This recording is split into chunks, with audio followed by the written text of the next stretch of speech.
¿Puede un solo hombre encender la chispa de la libertad en medio de un imperio construido sobre el yugo de millones? ¿Puede un esclavo, despojado de su nombre, su patria y su dignidad, levantar la mirada contra Roma y cambiar el curso de la historia? En los albores del siglo I a.C., Roma era un gigante insaciable. Su sombra se extendía desde las costas ibéricas hasta las arenas del desierto egipcio, desde las frías aguas del Rin hasta las calzadas que cruzaban Grecia. Bajo sus estandartes marchaban legiones implacables, y tras sus victorias quedaban tierras saqueadas, pueblos subyugados y miles de seres humanos encadenados. Entre ellos, un hombre, Espartaco. No era un príncipe ni un general caído en desgracia. Era un tracio, un guerrero de las estepas salvajes del sureste europeo, de la tierra donde los dioses aún hablaban con los truenos y los hombres combatían como si cada batalla fuera un juicio final. Fue capturado, vendido, despojado de su lanza, de su libertad, de su nombre. Llevado a Capua, a la escuela de gladiadores de Batiato, donde los cuerpos se forjaban como hierro al rojo vivo y la muerte era el espectáculo preferido del pueblo. Pero dentro de Espartaco ardía un fuego que no podía ser domado. No era solo la ira de un esclavo ni la rebeldía del hombre que pierde todo. Era algo más antiguo, más feroz, el instinto de un alma que se niega a aceptar la esclavitud como destino. Era la memoria de su hogar, de la tierra libre que había dejado atrás, de las colinas tracias donde aún resonaban los gritos de guerra. Y era, también, la profunda convicción de que ningún ser humano nace para arrodillarse. Espartaco no se convirtió en un héroe por azar. Fue moldeado por la brutalidad del mundo que lo rodeaba. Cada golpe recibido en la arena, cada amigo perdido en las fauces del Coliseo, cada noche de cadenas y silencio, fue una lección. Aprendió a leer los rostros de los carceleros, a medir el miedo en los ojos de los romanos, a entender los códigos del poder que lo mantenían cautivo. Mientras sus compañeros luchaban por sobrevivir un día más, él planeaba algo más audaz, romper las cadenas de todos. En el año 73 a.C., la chispa encendió el incendio. Con poco más de 70 gladiadores, armados con cuchillos de cocina y astas de madera, Espartaco lideró una fuga imposible. Escaparon de la escuela de Capua y se refugiaron en las faldas del Vesubio. No eran aún un ejército, eran fugitivos. Pero en sus ojos brillaba una luz que los romanos no comprendían, la determinación de los que ya no temen a la muerte. La revuelta creció como la tormenta que se avecina en el horizonte. Campesinos, esclavos domésticos, pastores, exsoldados, todos los olvidados de Roma comenzaron a unirse. En cada aldea saqueada, en cada prisión tomada, las cadenas se rompían y los rostros se alzaban al cielo con la fuerza de siglos de humillación contenida. En poco tiempo, Espartaco comandaba a más de 70.000 hombres y mujeres. No una horda sin rumbo, sino un pueblo en armas.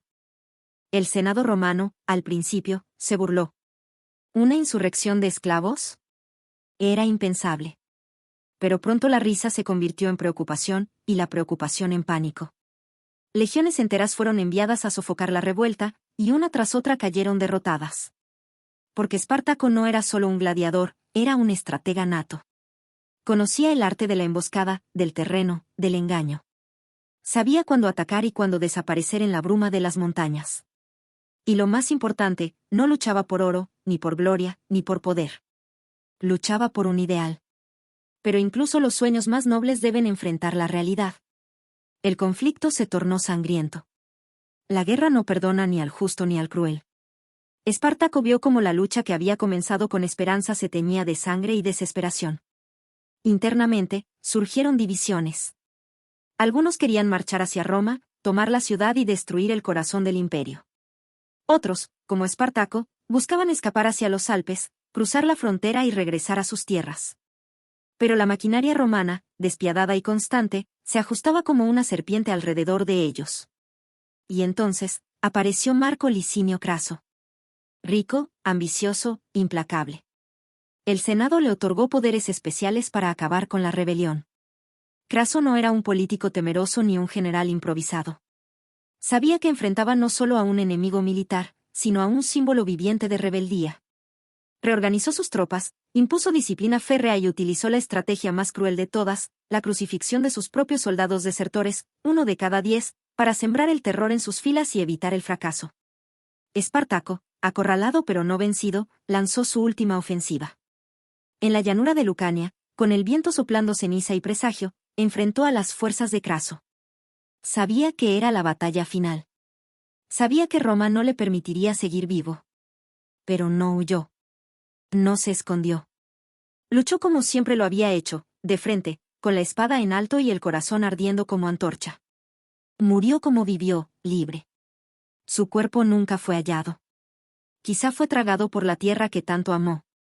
O quizá, como algunos creyeron, su espíritu ascendió entre los gritos de la batalla, elevándose por encima del imperio que no pudo quebrarlo. Craso ordenó la crucifixión de más de 6.000 prisioneros a lo largo de la Vía Apia, desde Capo hasta Roma. Una hilera interminable de cuerpos, suspendidos en el aire como advertencia para los siglos. Pero lo que Roma no comprendió fue que los cuerpos pueden ser aniquilados, pero las ideas no mueren. Espartaco se convirtió en mito. En símbolo. En inspiración. Desde los esclavos de Haití hasta los revolucionarios de Europa, su nombre ha sido susurrado en los pasillos de la resistencia. No por haber vencido, sino por haber osado levantarse. Por haber recordado al mundo que incluso los más humildes pueden hacer temblar los cimientos del poder. No fue un santo. No fue un dios. Fue un hombre. Pero en su humanidad residía su grandeza. En su voz, la voz de millones. En su espada, la justicia largamente negada. Y en su caída, la semilla de futuras rebeliones. Hoy, más de 2000 años después, aún resuena la pregunta que su vida nos lanza como un eco perpetuo. ¿Y si el mundo entero se levantara como Espartaco, decidido a no vivir un solo día más con las cadenas impuestas por otros? Tal vez no cambió el mundo. Pero sí cambió la forma en que el mundo recuerda a los que se atreven. Tal vez no cambió el mundo. Pero sí cambió la forma en que el mundo recuerda a los que se atreven. En los mármoles silenciosos del Foro Romano no hay estatuas suyas. Ninguna columna lo honra. Ninguna moneda acuñó su rostro. Y, sin embargo, su figura se alza más alta que emperadores y senadores. Porque Espartaco no construyó monumentos con piedra, sino con memoria, con coraje, con una rebelión que, aunque aplastada, nunca se extinguió del todo. Su legado no pertenece a Roma, sino a la humanidad. A todos los que han conocido la opresión, a todos los que han sentido en la piel la injusticia, a todos los que alguna vez se preguntaron si su voz bastaría para desafiar a los gigantes. Espartaco demostró que incluso los sin nombre, incluso los que nacieron sin poder, pueden estremecer al mundo con el rugido de su dignidad. Roma continuó. Sus ejércitos siguieron marchando. Sus césares se coronaron y cayeron. Su imperio floreció y luego, como todo imperio, se desmoronó bajo el peso de su ambición. Pero la historia de Espartaco sobrevivió a su desaparición. Cruzó siglos, lenguas, continentes.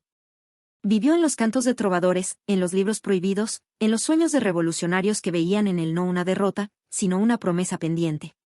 ¿Y acaso ahí radica la ironía más feroz de su historia? Que Roma, al tratar de borrar su nombre con sangre, lo escribió para siempre en la memoria de los pueblos. Que al crucificarlo simbólicamente a través de sus compañeros, sin saberlo, lo elevaron a la inmortalidad. Hoy, cuando la injusticia viste nuevos ropajes, cuando las cadenas son menos visibles pero igual de opresoras, la figura de Espartaco vuelve a caminar entre nosotros. No como un guerrero con espada, sino como una pregunta que quema. ¿Hasta cuándo aceptaremos el mundo tal como nos lo han impuesto? Porque Espartaco no fue solo un esclavo. Fue una idea. Y las ideas no pueden ser encadenadas. No pueden ser ejecutadas. No pueden ser silenciadas con decretos ni enterradas con cuerpos. Fue un fuego. Y el fuego, cuando prende en el corazón de los oprimidos, puede arrasar imperios. Así, en las arenas del tiempo, mientras los imperios se desvanecen y las naciones cambian de nombre, queda su legado, el eco de un hombre libre entre esclavos, el relámpago de dignidad que iluminó una era de tinieblas. Y cada vez que alguien se levanta contra la tiranía, en cualquier rincón del mundo, Espartaco vuelve a nacer. No como mártir, sino como llama. Como advertencia. Como esperanza. Porque mientras exista la injusticia, también existirá la memoria de aquel que se negó a vivir arrodillado. Y esa memoria, más que cualquier ejército, tiene el poder de cambiar la historia.